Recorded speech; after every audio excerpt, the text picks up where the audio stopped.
Magandang umaga mga ka-update. Ngayon po, update na naman tayo sa mga legacy na ginagawa ni Pangulong Bongbong Marcos at ni First Lady Liza Aranita Marcos. Welcome to Romis Update Channel! So panoorin po natin mamaya yung kabuuan ng video ito mga ka-update. At paalala lang po, bawal itong panoorin ng mga inggit kay First Lady Liza Aranita Marcos. At mapanood din natin yung mga speech na ginagawa ni Pangulong Bongbong Marcos. So panoorin na po natin. It is with high expectations and much anticipation that I leave for New Delhi upon the very gracious invitation of PM Narendra Modi. This visit to India will cap a year-long commemoration of the 75th anniversary of the establishment of our diplomatic relations.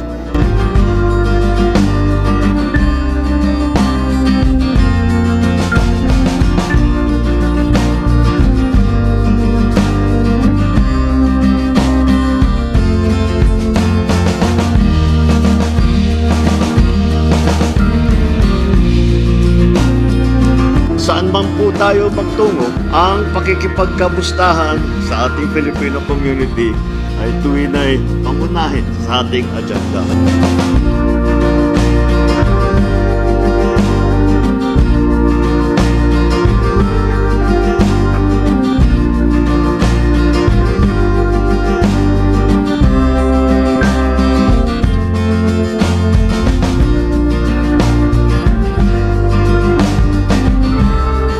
For 7.5 decades, we have had excellent relations with India. But tomorrow, this relationship is going to receive a major boost, a major upgrade, as the Prime Minister and I inaugurate a strategic partnership between the Philippines and India.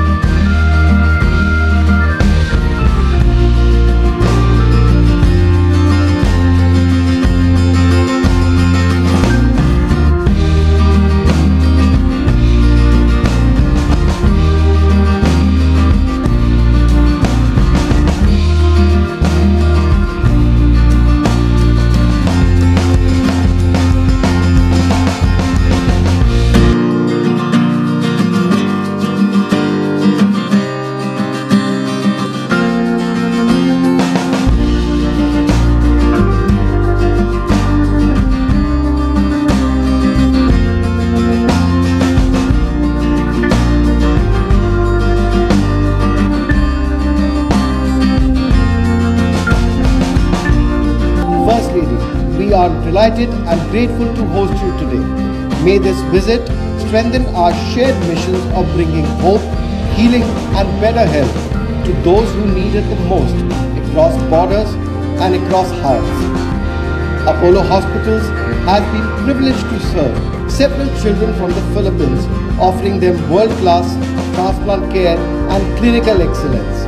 Their courage and the trust placed in us by their families have been truly inspiring.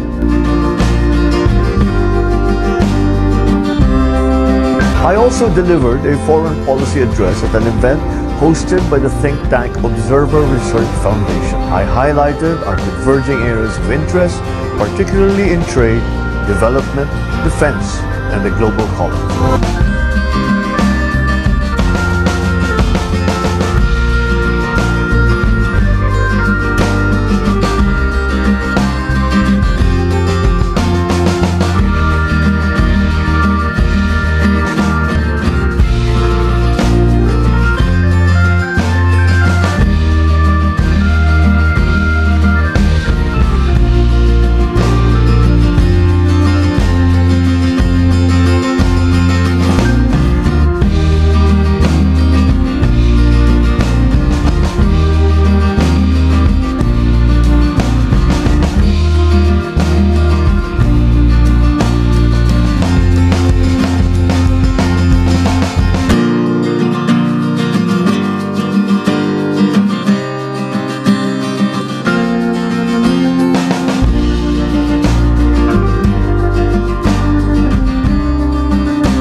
I returned from India, our good friend and now our strategic partner, with an even stronger sense of optimism.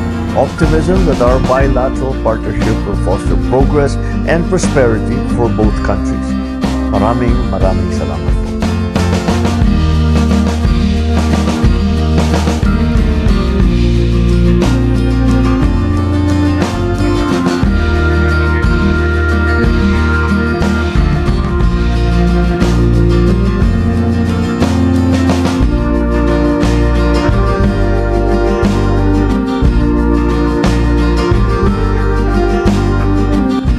So sa hindi nakagusto ng ating vlog na to, pasensya po, pero yan yung katotohanan. At sa mga nakagusto naman ng ating vlog na to, palike na lang po sa mismong video, share na din po mga ka-update, at pasubscribe na rin po sa aming maliit na channel. So muli po, maraming salamat sa panonood at suporta. Glory to our Lord Jesus Christ, and God bless po sa ating lahat.